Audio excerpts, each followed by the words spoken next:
All haters to Rumble Channel 2 please. For haters of Rick Walker, Sanctuary is available in the chat on Rumble Channel 2.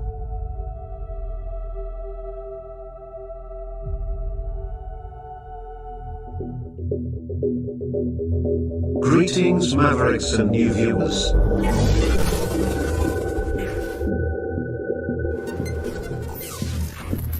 Tonight, direct and live from the Maverick News Network World Studios. This is Maverick News with Rick Walker.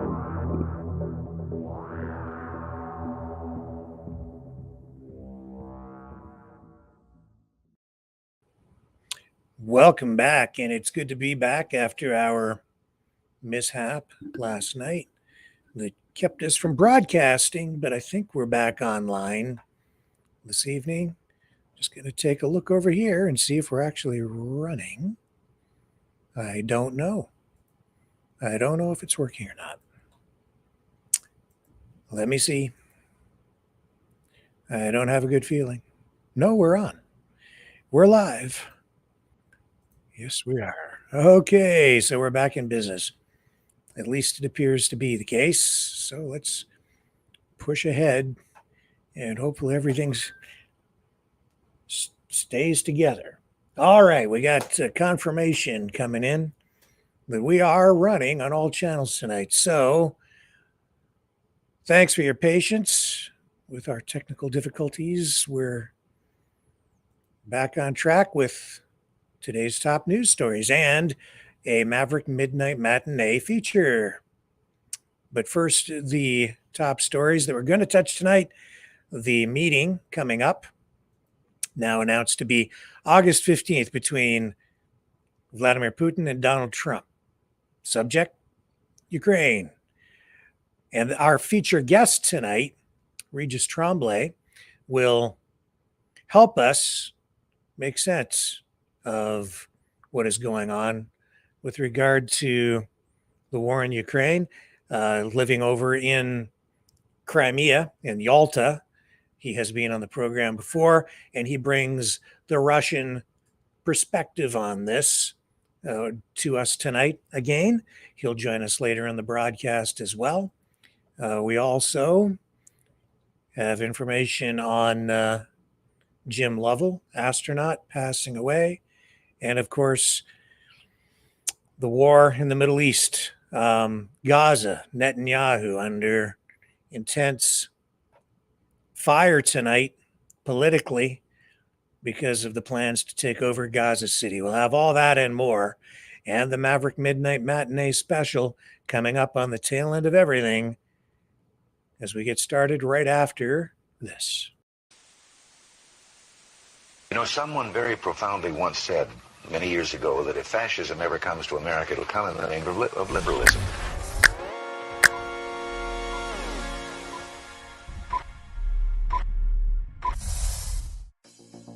Well, I think it's time we ask ourselves if we still know the freedoms that were intended for us by the Founding Fathers. If we lose freedom here, there's no place to escape to. This is the last stand on Earth. The entire world is watching. Every dictator, every crazy dictator in the world is watching.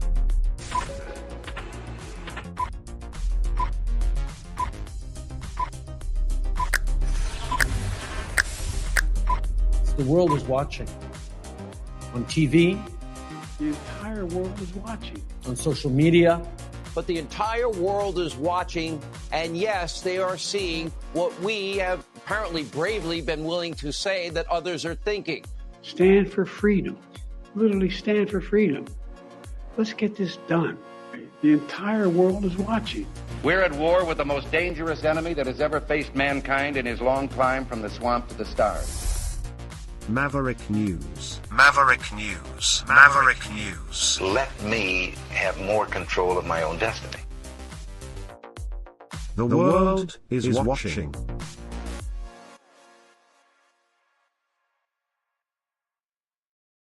Okay, so Israel's plan to seize Gaza City, approved by Prime Minister Benjamin Netanyahu's security cabinet, has sparked global outrage. Announced Friday, the move today, the move escalates the 22-month war with Hamas, aiming to disarm the group and establish a new administration. Netanyahu claims it's about freeing Gaza, not occupying it, but critics are calling this a disaster. The UN, UK Prime Minister Keir Starmer, Australia's Foreign Minister Penny Wong condemned the plan, warning it will worsen Gaza's humanitarian crisis and derail peace efforts. Also, criticism coming from Canadian Prime Minister Mark Carney.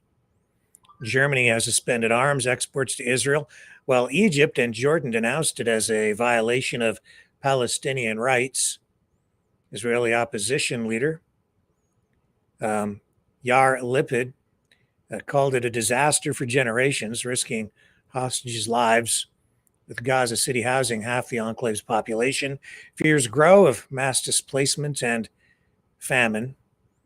And of course, this is a story that is not going away, just like the Epstein story still not going away for Donald Trump. It's even when it's not news, it's still making news. Seeing a lot of activity on social media over the past 24 hours, focused on Pam Bondi's assertion that the U.S. government is going to be going after drug lord Maduro. And in the chat, if you go down and look, you'll see that there is just a flurry of comments, not just related to the Maduro announcement and the increase in the bounty being placed on his head by the Trump administration, but in many of the social media posts, you'll see comments making comments about the Epstein file, suggesting that the whole story surrounding or the move by the Trump administration to increase the bounty on Maduro's head is really just meant to be a distraction.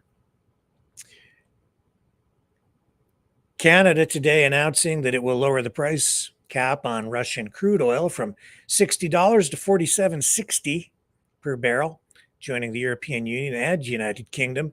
It's a move to choke Russia's war funding.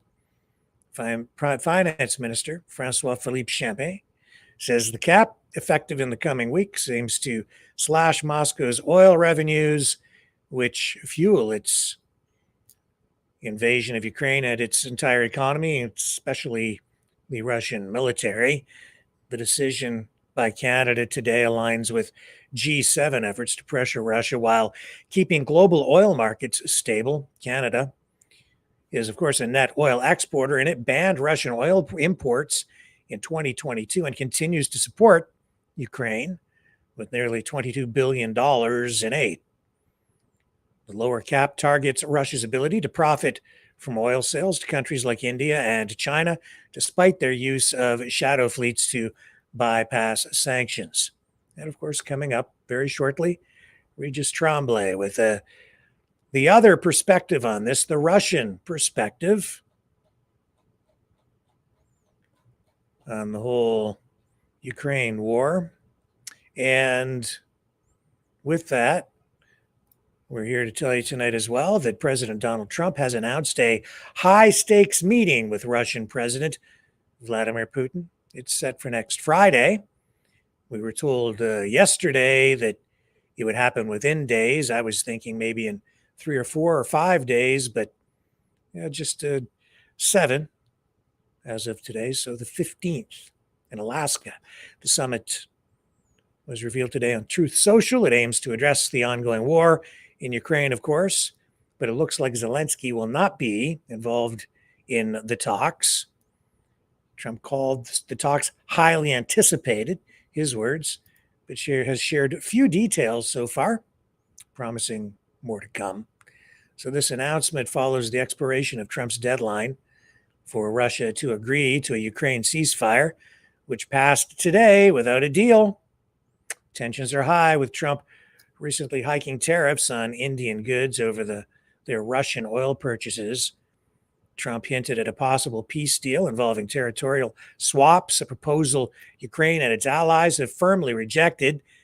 Alaska's selection as the venue sidesteps issues tied to Putin's International Criminal Court warrant, as the U.S. isn't an ICC member. The choice has sparked debate given Alaska's proximity to Russia. With the Ukraine conflict nearing its fourth year now, the world awaits the outcome of this critical meeting. Oh, also the Nova Scotia ban on hiking. That's sparking a lot of, commentary on social media. And some people saying it's never been done before. In fact, it has been. There have been at least four times, most notably, I think back in 2019 in various provinces, where bans on access to some wooded areas have been implemented. But in Nova Scotia, it looks like the fines could be pretty severe. I understand up to $25,000 if you're caught in a restricted wooded area without a permit. There are work permits being granted to people who have to go into certain areas. But a lot of people, especially on one side of the political spectrum, looking at this as more government overreach. So probably in the days ahead, we'll have more to say about that as well, because that's kind of a dicey issue. However, we are going to take a quick break, and then we're going to come back with our guest for this evening, Regis Tremblay. Many of you may remember Regis. He is a documentary film producer, a journalist.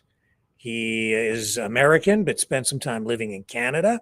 He moved to Yalta, Crimea, a few years ago, trying to find out more, learn more about what life is like in Russia, and has since become, a fairly prominent voice on the Russian side, bringing a Russian perspective as an American who spent some time in Canada. So he's got, I guess, kind of an international perspective on things. And he's going to comment tonight on what's coming up with this meeting between Vladimir Putin and Donald Trump. He'll also share his views on what is going on between the United States and Canada. I was eager to get his take on this as well, so I reached out to him and asked if he would mind commenting on that as well, because what's happening here in Canada, I think, is kind of just going over the heads of a lot of people. And Regis will bring us an international perspective on that I think might serve as something of a wake-up call for many of us here in Canada. So stay with me. We'll come back on the other side with Regis Tremblay.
Maverick News.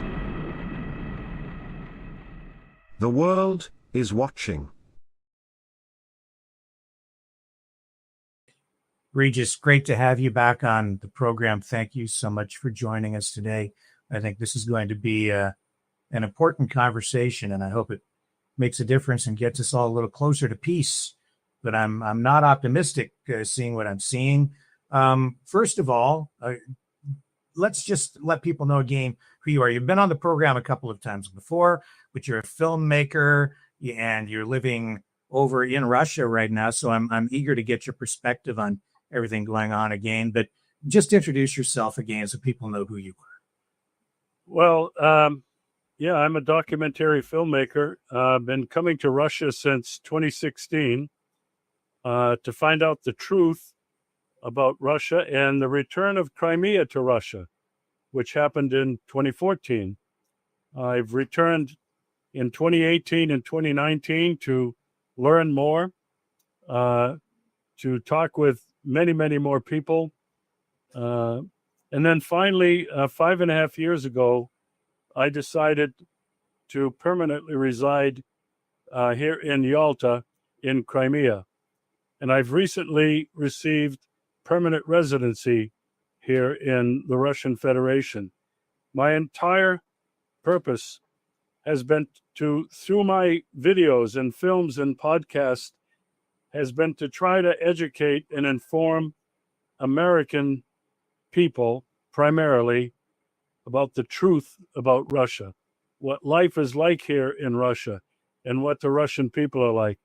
So that's a little bit of my background, going back to 2016 here in Russia. Yeah, and we're going to, I think, touch on the 80th anniversary of the bombing of Hiroshima and Nagasaki, which you've made a documentary on, and that plays into everything that we're going to be talking about today as well. But I think we really need to talk about what's happening immediately, what's in the news cycle right now, which is that we may be seeing a meeting coming up between Trump and Putin. What are your thoughts and what's your assessment of that? Well, I was really quite surprised. They've been banting back and forth here for several weeks that Trump wants to meet with Putin. And now Steve Witkoff, Trump's special envoy to the Middle East and Russia, has just concluded a 3-hour meeting with Vladimir Putin, and I'm sure others of his circle. And what's being reported here is that Putin and Trump could meet as early as next week in the UAE, United Arab Emirates. And I believe that the Crown Prince of the United Arab Emirates is also, or was also here in Russia meeting with Putin. So Trump has a deadline that he set, which is due to expire, I think, on Sunday, the 10-day deadline, down from 50, to threaten Russia, to threaten Putin. You better do something and make peace in Ukraine, or else what?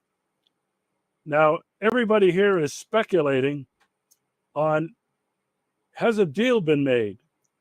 And I think it probably goes way beyond what you and I want to cover this evening, Rick.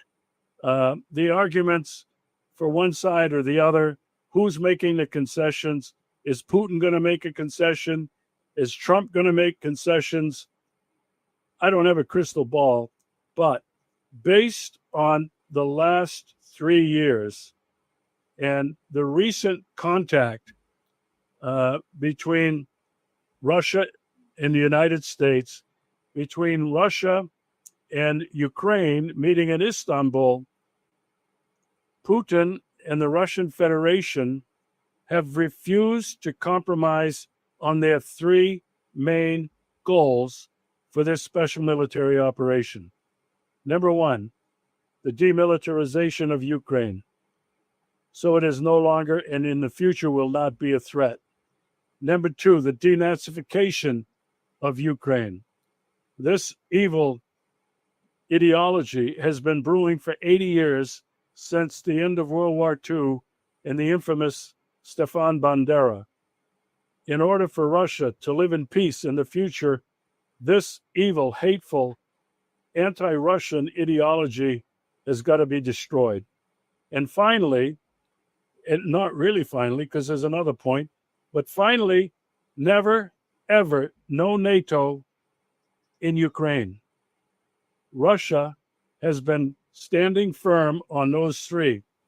In the last few months, President Putin has been reminding Trump and his circle that the root cause of this war must be addressed and resolved.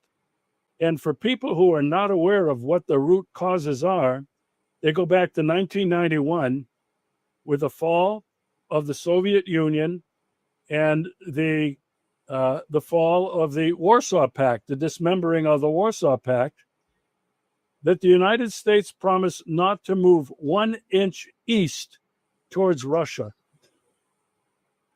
And in the past years, the United States has almost completely encircled Russia, taken into NATO, I think it is 10 former Soviet republics, which represent the existential threat to Russia's security. What Russia is asking for nothing less. Oh, you froze up there, Regis. Yeah, your internet is freezing just a little bit, or mine is. First, let you know when I'm back. Yeah, you're back now. You did freeze up for a moment for about 60 seconds. Okay. This military operation cannot end in a freezed conflict such as happened between North and South Korea. That does not promise Russia any guarantees about its security in the future. The stated foreign policy of the United States of America is to inflict a strategic defeat on Russia, to balkanize it, break it up, and to steal its resources. This has been the MO of the United States of America since day one in the 15th century. So that's where I think we're at with this. All eyes are going to be on this meeting between Putin and Trump, and everybody will be waiting to see what's going to happen. Do you Witkoff has been over there, I think, 5 times, and it just hasn't really been productive. We have all these developments going on. We have both sides threatening now to use nuclear weapons. Trump moving, he says, nuclear subs into a more strategic position, 2 of them, whether they're just nuclear powered or nuclear armed, I'm not sure, but it's certainly an escalation in rhetoric. None of that seems positive. It doesn't seem like anything has been bearing fruit at all on the negotiation front. So where do you think that leaves us heading into this potential meeting? Yeah, that whole question of Trump threatening Russia with sending 2 nuclear subs closer to Russia, that's such an incredible, stupid thing to say and do. It's well known that the United States has got its fleet in all the oceans of the planet, and that includes nuclear submarines. Russia has been surrounded by military bases, by the United States Navy, and Russia has a formidable Navy and a formidable nuclear submarine fleet. So, like everything else with Trump, he's playing to the 24-hour news cycle. And I'll say this about Trump. He's been in office now for what, 8 months, 7.5, 8 months. What has he done? What has he accomplished? Nothing. Nothing of significance. Certainly not to accomplish peace. This is how I see Trump. I see him as a New York City bully. Just like back in the day of the mafia dons. You're going to threaten you. Okay? You're going to respect me. And you're going to respect me because you're afraid of me. Look what he's done. He's bombed Yemen. He failed. The Houthis are still sending missiles into Israel. He threatened to bomb Iran, and he did. Violence, extreme violence is what this man is about. He's not just talking about chopping off your kneecaps. He's talking about completely destroying you. Look what he's done in terms of Russia, nothing but threats. And they've all bounced off of Putin's chest. They've all bounced off like water on a duck. Now, Trump is now threatening the entire world with secondary sanctions. He's threatening violence. Secondary sanctions are like original sanctions are declaration of war. He's going to put 100% tariffs, even 500% tariffs on anybody who buys oil, gas, or anything else from Russia. This is a man with an incredibly violent characteristic. Besides that, he's a narcissist. He thrives on adulation and praise and being respected. His own words, everybody respects me. America is being respected again now.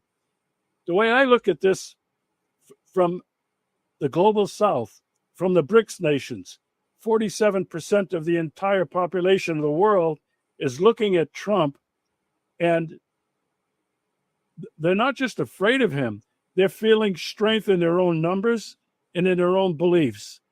And I think Trump is nothing more than a bully from New York City, just like a mafia don who the rest of the world now is not afraid of. And Trump knows. And this is why he's boasting so much, and he's grasping at straws with these secondary sanctions. He realizes that the BRICS nations, plus all of those who want to join, are now increasingly moving away from the dollar. And Trump knows that when that happens, it's all over for his empire. That's my take on what I think is going on. Yeah, he's even waging economic war with these tariffs against NATO countries, the European Union, Mexico, Canada. Your country, Canada. Even his friends, he's taking down with sanctions. It's really unbelievable, and it is. I have to say, it's destabilizing my country here in Canada. What he's doing. He's waging information warfare against us. He is rattling the economic saber, trying to destroy the auto industry here by having all the auto plants here shut down. He's going after Alberta oil. Everything he's doing is fueling the separatist movement up here in Canada, both in Western Canada out in Quebec.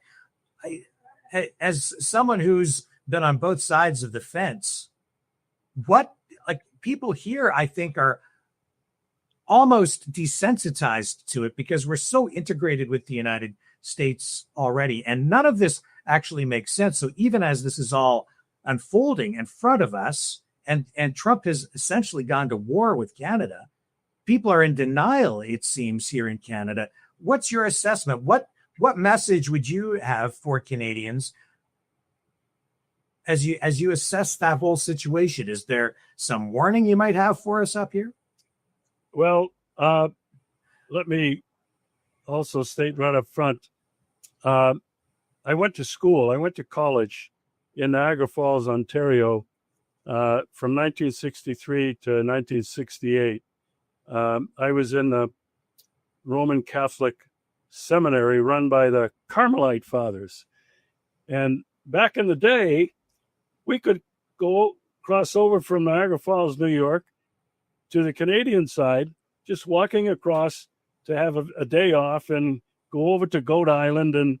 And we used to go buy beer because in New York, 18 years old, you could buy beer, and that's where we would go and drink it and buy cigarettes. And I loved my 4 years in Canada. The Canadian people really weren't a whole lot of different from the United States. Our economies were interconnected.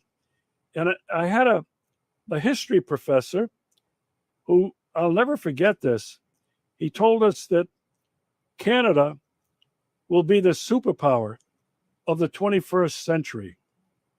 And I thought, Wow.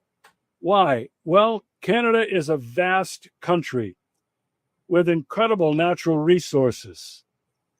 And Canada, at that time, appeared to be a very peaceful nation, a nation that seemed pretty much integrated.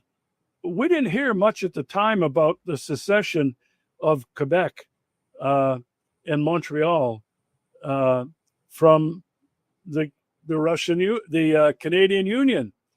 I had traveled across Canada, and I had many friends.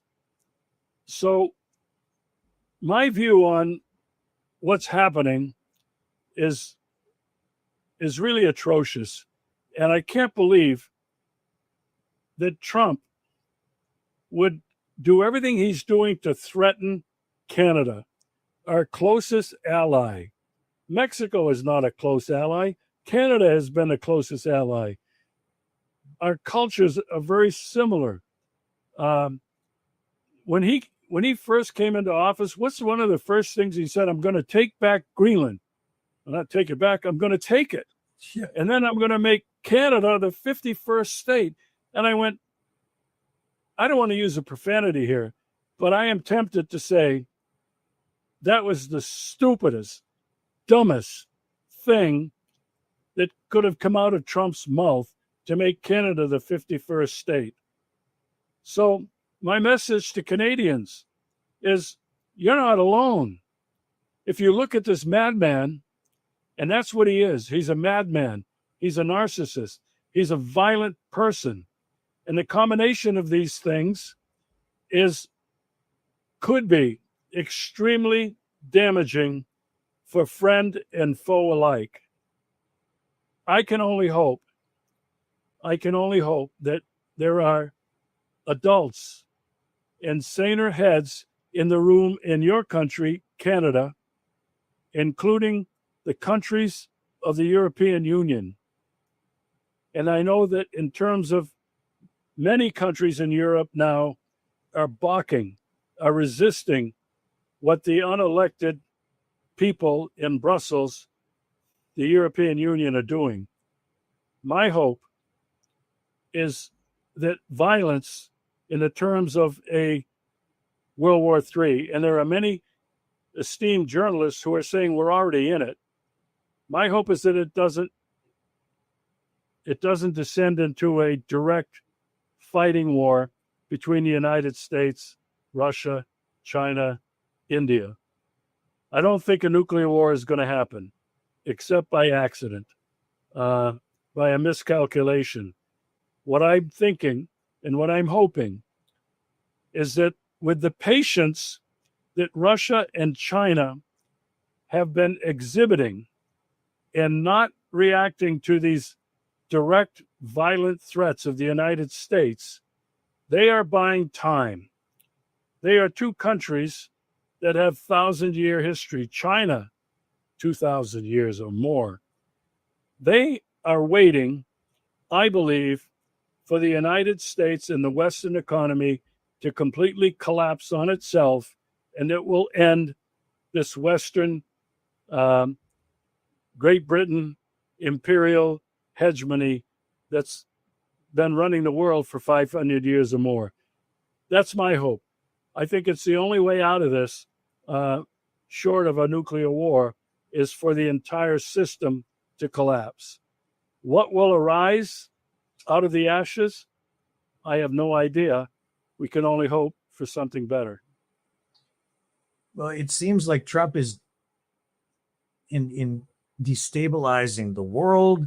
He's living up to every negative cliche or maybe historical fact that, depending on your point of view, he's just living up to the bad reputation that the United States has had for a long time around the world.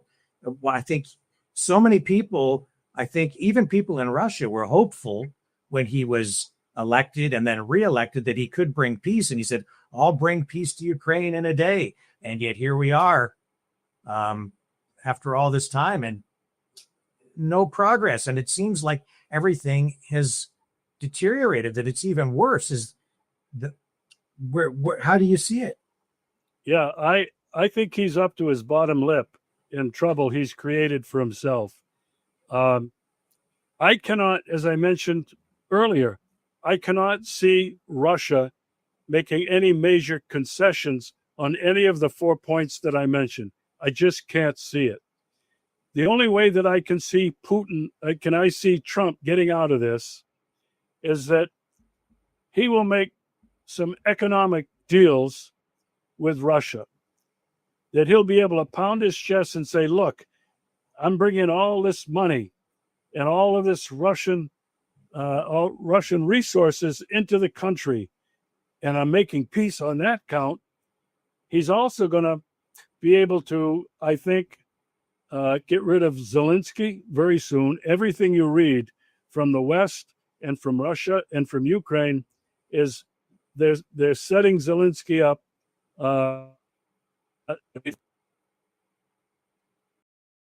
Yeah, you're freezing up again. You froze up there for about 30 seconds. You're still freezing. You'll be back. Not quite. Let me know when I'm back. And you're back now. You were gone for about 30 seconds.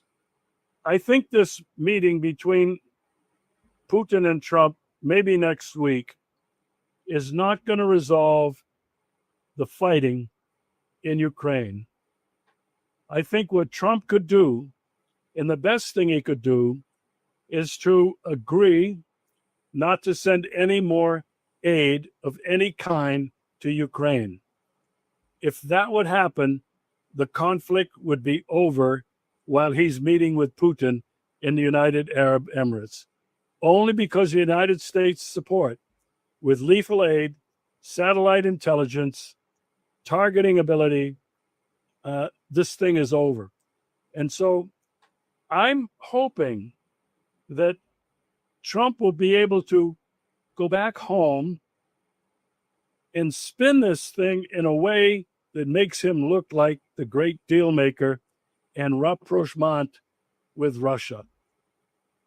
I hope also that Trump will realize that he's got to do something significant to reestablish good, sound, respectful diplomatic relations with Russia. To do that, he's got to return the property that they stole from the Russian Federation in terms of consulates in San Francisco, property in Washington. They've got to restore complete diplomatic relations, complete. And if Trump can do that, he might be able to spin this in a way that he looks good and he feels respected. And I think he needs that more than anything right now because his ship is going down. He certainly seems to be losing public support, and this whole Epstein scandal, I think, has really damaged him. And I think he would like it to go away, but it's not going away. Is this getting much attention over where you are? No. I could say almost nothing at all except for those Russians who are really tuned in on alternative media and even the media in the United States. But the vast majority are unaware of it. I'm glad you raised that point because this is another boat anchor that Trump is dragging behind him. Now, whether or not Trump is guilty of pedophilia doesn't matter. His name has been listed so many times.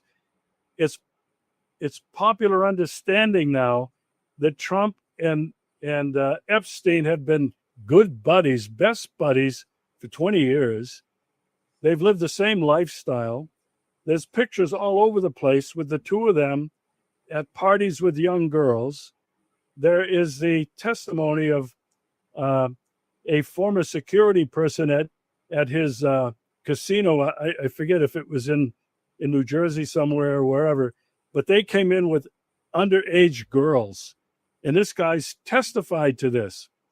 The other thing that's happening right now is the stories of some 27 women who have accused him, and the stories about how he has paid off 2 or 3 of these women with millions of dollars to remain silent.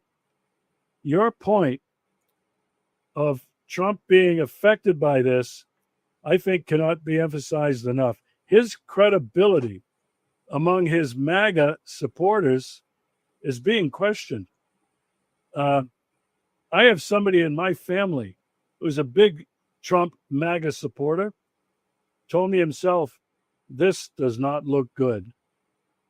And I think a lot of people that are in his camp are starting to look at this now and see that he's been all bluster, hasn't achieved peace anywhere, is threatening the entire world to make America great. I think he's in trouble, Rick. I think he's in real trouble. This is not going to go away. This story, whether the mainstream media continue to report bits and pieces or actually escalate the coverage, alternative media certainly is, and what's happening in the streets of America around this whole Epstein scandal, I don't think is going to go away. I think you're right. I was surprised that it stuck in the news cycle as long as it did. And then I was surprised that it stuck even longer and longer. I'm now seeing predictions from some out there that he won't survive this. I wouldn't be surprised if it ends up in, if there's truth to it at all, and the truth comes out. Yeah, he's in deep trouble. I think if the truth comes out, and when we talk about Epstein, we have to look at the bigger picture.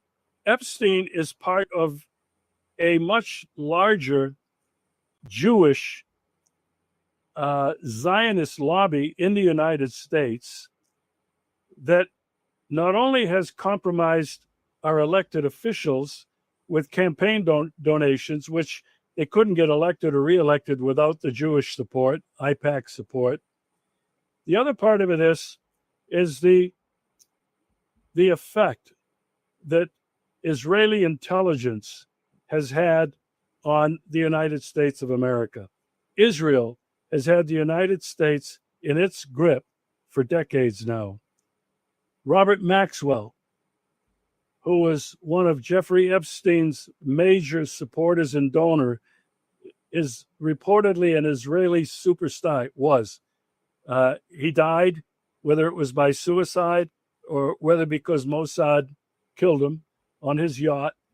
What I'm getting at here is this is much bigger than just Jeffrey Epstein's relationship with Donald Trump.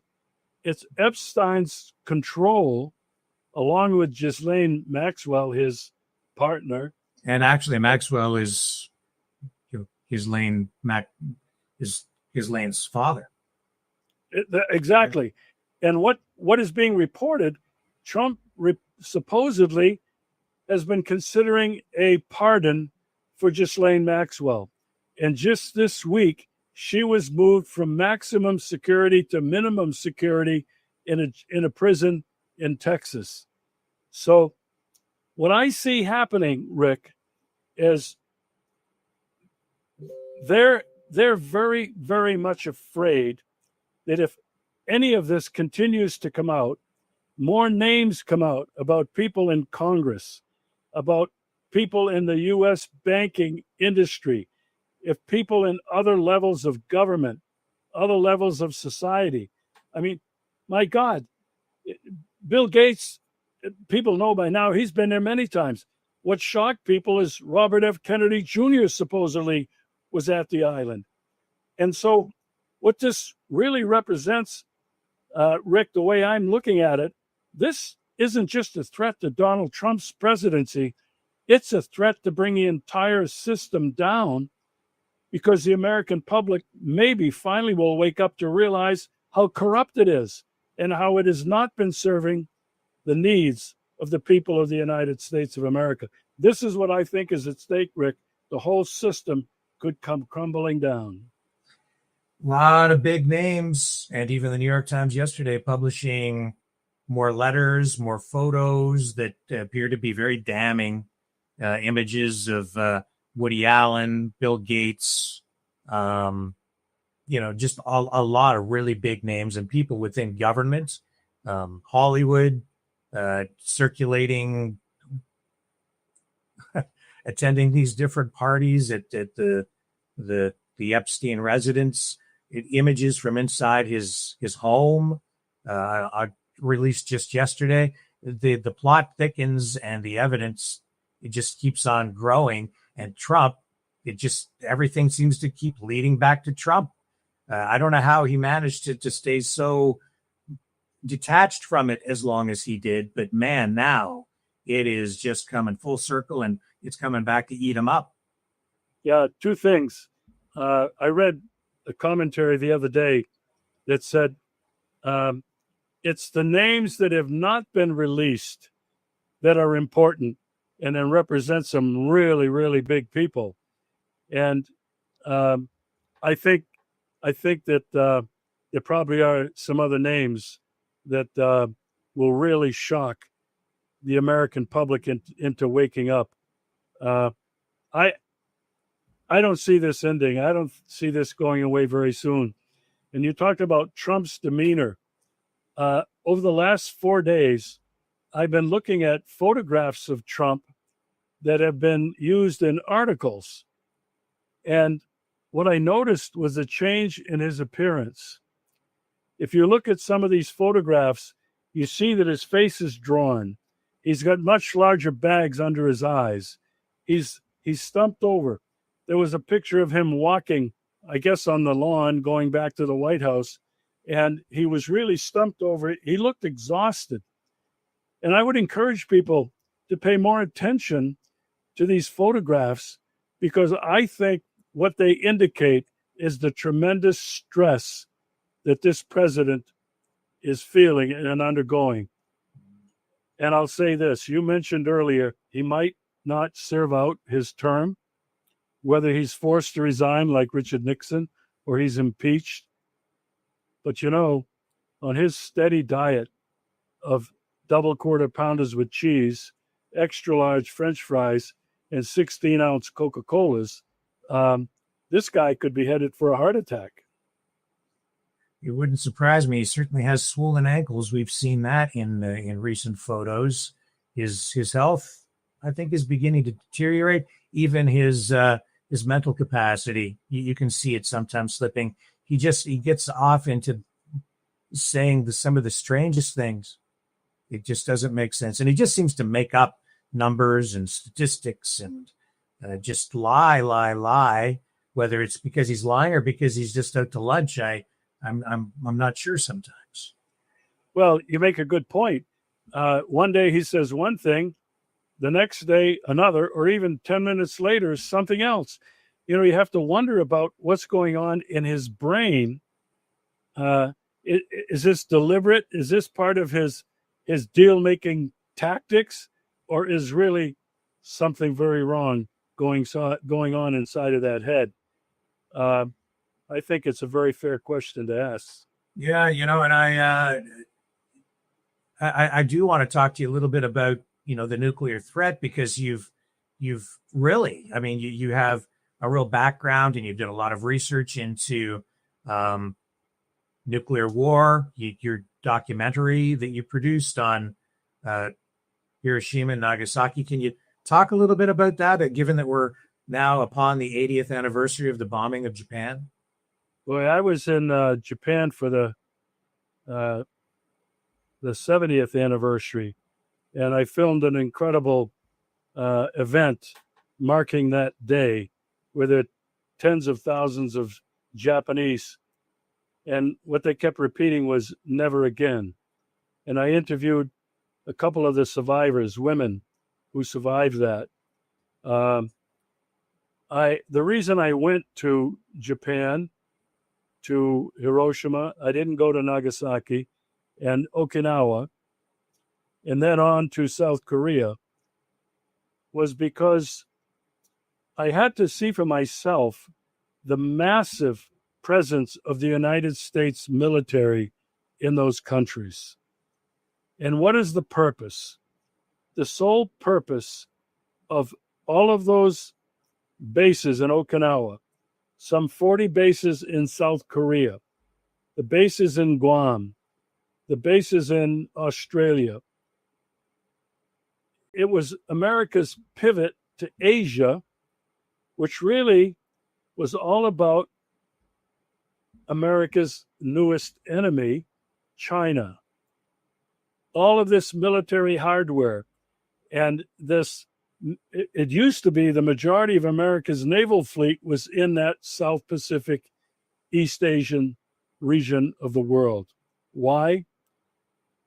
To not just contain China, but to project power against China. Now, what we know is China has been very increasingly upgrading its military capacity. They have nuclear weapons. They have an incredibly modern naval fleet. They created airstrips on the Spratly Islands and these disputed islands with the Philippines. Why? All in defense of China, the mainland. You look at what the United States has been doing with Taiwan, giving it weapons, moving away from the one China policy. China knows what's going on. They can look over on the other side of the world and see what the United States and NATO have been doing to take down Russia and Ukraine, what NATO has been all about. And now the United States wants NATO to become part of the pivot to Asia. What does NATO have to do in Japan and Okinawa in South Korea? Now, the threat of a nuclear exchange. President Putin has stated clearly just a couple of months ago, because of the increased threats of the United States in Europe, because the United States has now moved tactical missiles into the UK. They're in Moldova, they're in Poland, they're in Germany. France has got a nuclear missile. When you look at it from the Russian perspective, totally surrounded, every year there are annual military operations taking place all around Russia, including in parts of the Arctic, all designed to gameplay a first strike attack on Russia, nuclear attack on Russia, which would decapitate the leadership in Russia, which would decapitate most of Russia's nuclear arsenal. Russia can see this happening. Putin has said, we are changing our nuclear policy, that not only will we attack if we are attacked, but if we perceive the beginning of an attack on us and our security, we will respond. You look at what Trump has done just since he's been in. More threats, military threats to Russia. You go over to the other side of the world now to China. What is he doing? Threatening China, not just with tariffs and secondary tariffs, but with the projection of military power. Are we close to a nuclear war? I will say this. I believe we were already in World War III. The war has been economic, and the war has been information, and the war has been technology.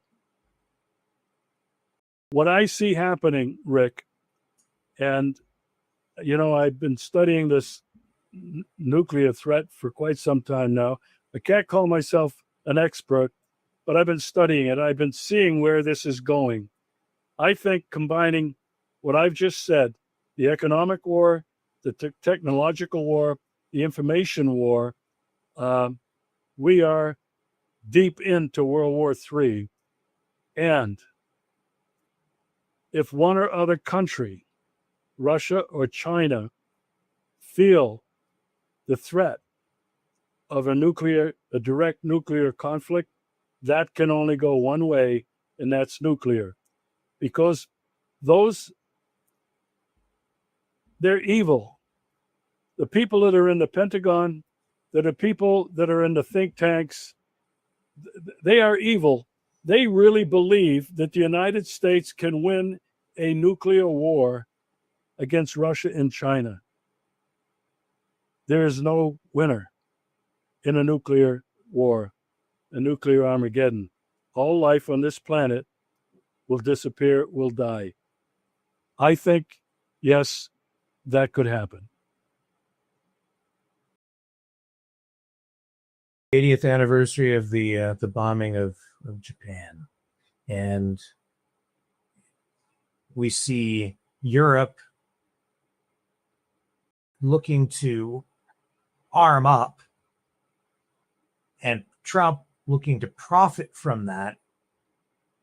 Everything he's doing is about profit, selling weapons to Ukraine. It's not about trying to do the right things or bring the war to an end. For him, it's turned into this money-making machine, and Ukraine's going to pay, and you're going to give us half your resources in order for us to continue to support you. Europe, you have to spend all this extra money. We're going to sell you these weapons, and then there was an interesting comment that Putin made.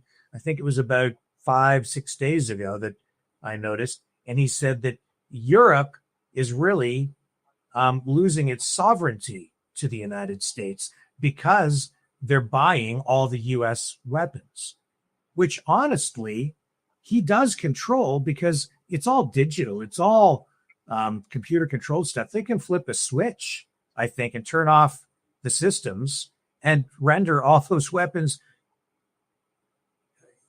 useless, turn their fifth generation fighters into paperweights if they wanted to. I think that even Europe being aligned in this way with the United States is dangerous to their sovereignty, as Putin has actually indicated. And so too is the situation with Canada, where I think we're being pressured to continue to proceed with a deal to buy a bunch of F-35 jets.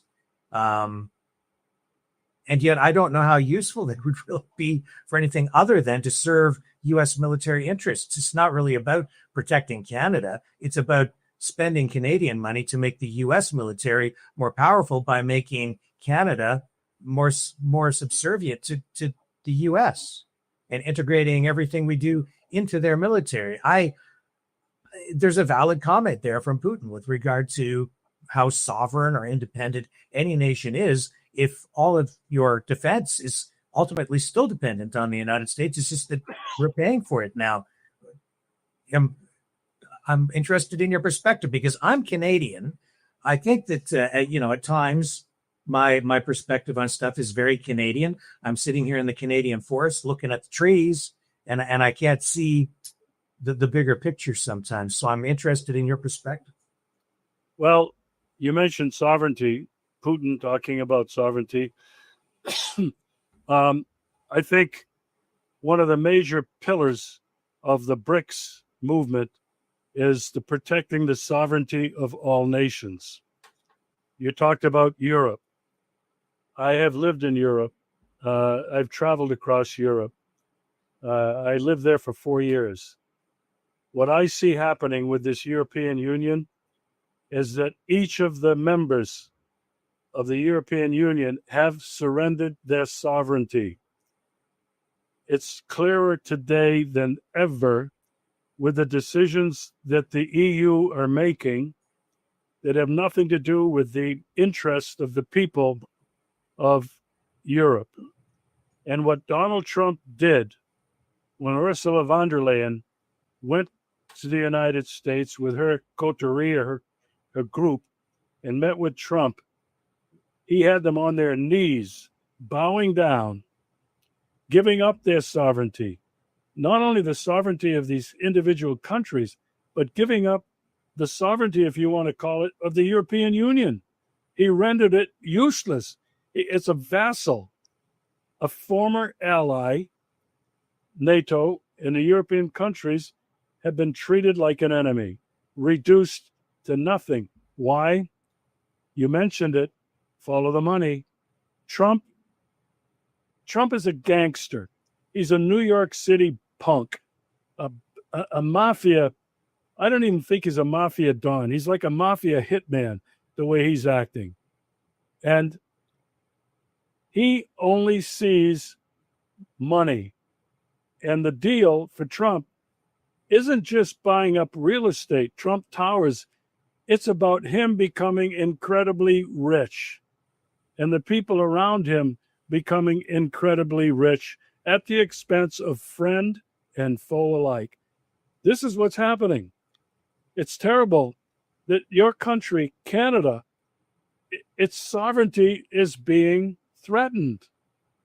Not only with the separation of the French-speaking part of the country, but Alberta and Alberta's oil. I'm reading stuff where they're thinking about seceding from Canada. I mean, the social fabric, the societal fabric, the moral values of a country, your country, and all these other countries are being destroyed. I was going to say subordinated, but they're being destroyed. And this is why, Rick, I think that what is happening can only be described as evil. I don't care how people think about evil, if they use the terms demonic or satanic, but in the context that I'm using, evil is a force that is diametrically opposed to what makes us human, is diametrically opposed to love, to peace, to harmony, to collaboration. That, to me, in my mind, is evil. And this is what we're facing today. Is this evil so powerful that it could force humans to pull the trigger and escalate a nuclear confrontation? You can only describe this as evil. Well, Regis, I'm incredibly grateful to you today for joining us on the program again, because I'm hoping that just by keeping the dialogue open like this and getting your perspective from Crimea, Yalta, that these conversations in some small way might help lead us back to peace. It's just, there is evil out there. I as a Canadian sitting here, I reassess everything, try to reassess everything all the time. Am I viewing things properly? And when I see what the Trump administration has done with Panama, the threats against Greenland, what's going on in Ukraine, in the Middle East, and then now up here in Canada, and I don't view the United States as a whole as an evil place or country. There are a lot of good people there, but I see big U.S. corporations, big U.S. oil money, led by Trump and the MAGA movement up here in Canada, trying to influence what's going on in our country, driving the country apart, dividing people, causing conflict up here, driven by money and profit and greed and corporatism and this new flavor of oligarchy that we're getting down in the United States, and even, outright revelations and statements from the separatists out in Western Canada that they're being offered $500 million in a loan to pursue their separatist interests here, to break the country apart, all frankly in a thinly veiled effort to make the big U.S. oil companies richer than they already are on the backs of Canadians by taking the resources here. So, while I may not share every view that you bring to the table here today, I'm having trouble arguing with much of anything that you're saying because of what I'm seeing going on in my own country and the threat that is really presented here, where we keep hearing that China is the big threat to Canada. Oh, China is influencing our government and engaged in propaganda. And yet the real existential threat to my own country right now is it's a clear and present danger. It's coming from Donald Trump and the White House. And I can't believe that people are not seeing it. And so with that, I'll just throw it back to you for just some final thoughts here to this evening. I'm so grateful again for you just engaging in the conversation. Well, thanks. It's always an honor and a pleasure to be on with you, Rick. My final thought is this. I think that what those people in the White House in Israel that has the grip on the White House, what they need to continue their spree of raping the world of its resources and its money, it's all about money, is they need an enemy. And for a long time, Russia, the Soviet Union, has been the prime candidate because they have painted the Soviet Union and Russia as evil, as wanting to take over and dominate the world, opposed to everything America stands for: God, religion, capitalism, free market. That served to increase the profits of the banks and the weapons industry. When you have an enemy like that threatening your existence, and that's the big lie, you can get more money from your American taxpayers. And now what's happening is they've shifted the enemy, the real big existential threat, to China. China now is the new enemy, set to overtake the United States, to replace the hegemon and be an Asian Chinese hegemon. And this is the biggest threat now to getting money from the American people, for Trump's Golden Dome, for Obama and Trump's commitment to spend more trillions of dollars on the race to space. This is really what's happening and what's playing out. People need to wake up. Weaponize space, weaponize it. Exactly. And this is what people have to try to figure out. On a very basic level, the United States has to have an enemy, perpetual war. And I think what we're seeing from what the polls are saying and from what people are saying, they're tired of this perpetual war against made-up enemies. I hope that's beginning to sink in, Rick. Regis Tremblay, finally, how can people find your work and to see what you produce? Regis Tremblay on Substack. I am on BitChute, on YouTube. I am Alfredo Balduc, ALFREDO BOLDUC. And I publish to both of those almost daily. Excellent conversation, Regis Tremblay. Thank you so much again for joining us tonight on Maverick News.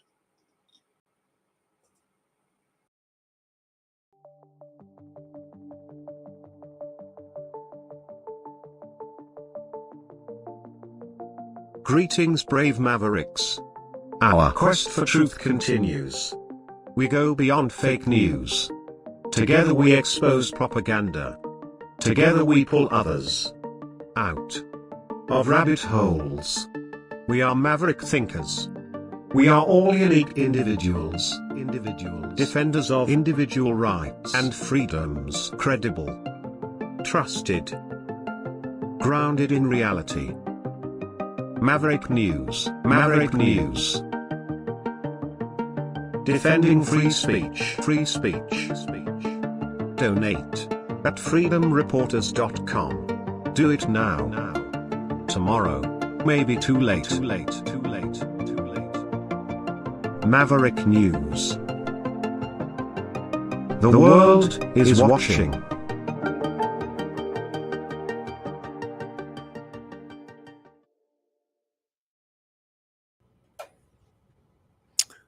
And again, a big thank you to Regis Tremblay for joining us on the program. Filmmaker, documentary producer, journalist, and I would say something of an expert on international geopolitics from a Russian perspective in particular, given that he's living over there in Crimea and has been on the program commenting on the Russia-Ukraine war a number of times. So look forward to having Regis back. Now, we're going to pivot just a little bit. I'm going to just run a little transition again. A story about a shooting that we're going to tell you about. And then we're going to dive into tonight's feature movie as part of a Maverick Midnight Matinee. So stay with me. I will return in one moment. You know, someone very profoundly once said many years ago that if fascism ever comes to America, it'll come in the name of liberalism.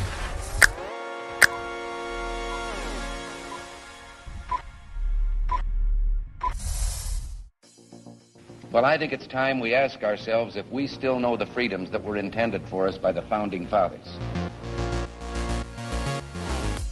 If we lose freedom here, there's no place to escape to. This is the last stand on Earth. The entire world is watching. Every dictator, every crazy dictator in the world is watching.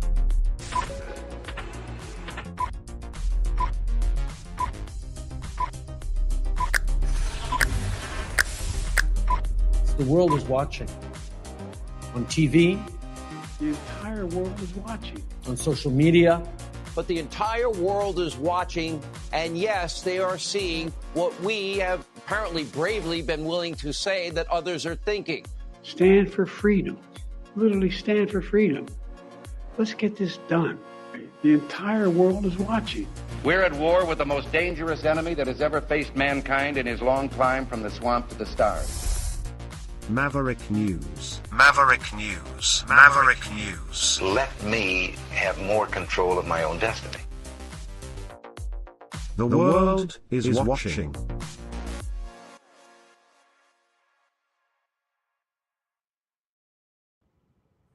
Breaking news at this hour: a suspected shooter near the campuses of the U.S. Centers for Disease Control and Prevention and Emory University is dead, and one law enforcement officer has been injured.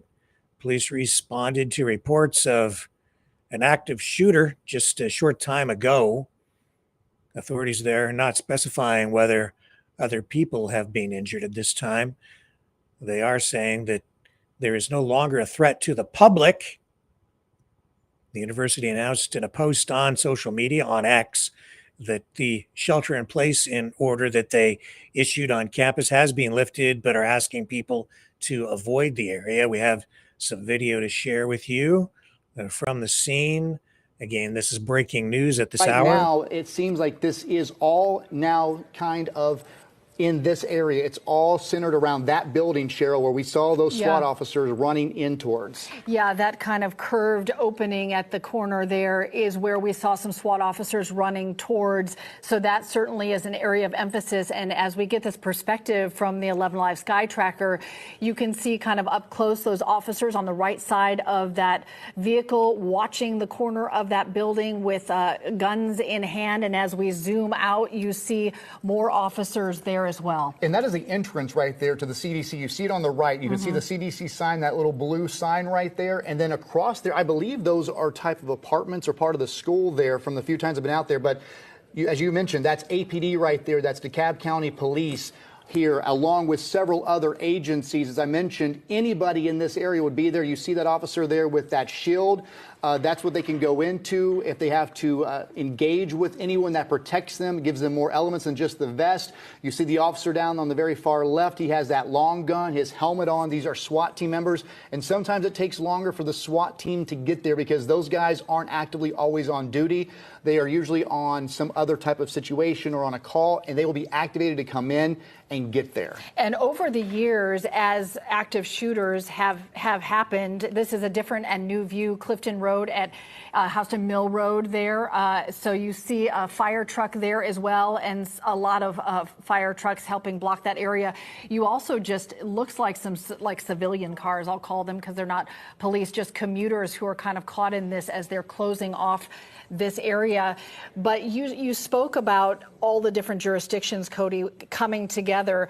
Over the years, as these situations have played out, the technology to cross-communicate between different organizations and jurisdictions has been refined for these cases so that there can be communication between DeKalb, Atlanta, FBI, all of them being able to talk in this moment so that they can all be on the same page as they descend on this area. And then the communication for Emory as well. This is some video to the response where you can see more law enforcement coming in as we are, if you're just joining us, there's an active shooter on the Emory Atlanta campus. There was a tweet out on X to run, hide, fight, and avoid that area. So anyone in that area, turn around and leave it. If you know of someone who might be in this area where we're talking about Emory Point near the Emory University campus and the main campus of the Centers for Disease Control and Prevention. So as a Friday evening or a Friday workday concludes, you can think about how many people are in this area when we're talking about either CDC employees or the over 30,000 faculty and staff members who are employed at Emory University, depending on how many were there that day. You see these massive buildings here. That just lets us think about the number of people who are in that area. So that communique going out to everyone in that area that this is what's happening, stay where they are so that they can remain safe as the law enforcement and fire department that you see here on the screen are coming into the area, continue to come into the area to address what's going on. Okay, so that's a recorded video that was not live, but very recent, up to date, and we'll continue to follow that even as we get into our next segment of our next portion of the program, which is the Maverick Midnight Matinee feature presentation this evening, which is going to be Unknown World from 1951. Let's take a little break. We'll come back. And if you're going to watch the movie with us tonight, you really need to go over to Rumble Channel 1 and watch over on Rumble, because I need to discontinue broadcasting on YouTube, where our channels there are growing and being restored to health over time. And the audience is growing there again. So that's an encouraging sign as we endeavor to bring you a little bit closer to the truth every night here on Maverick News. I'll be right back with Maverick Midnight Matinee.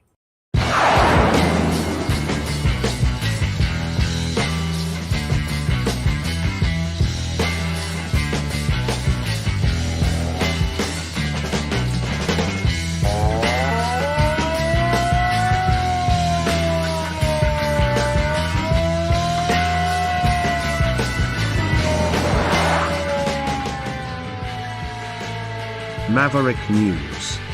Fighting for freedom.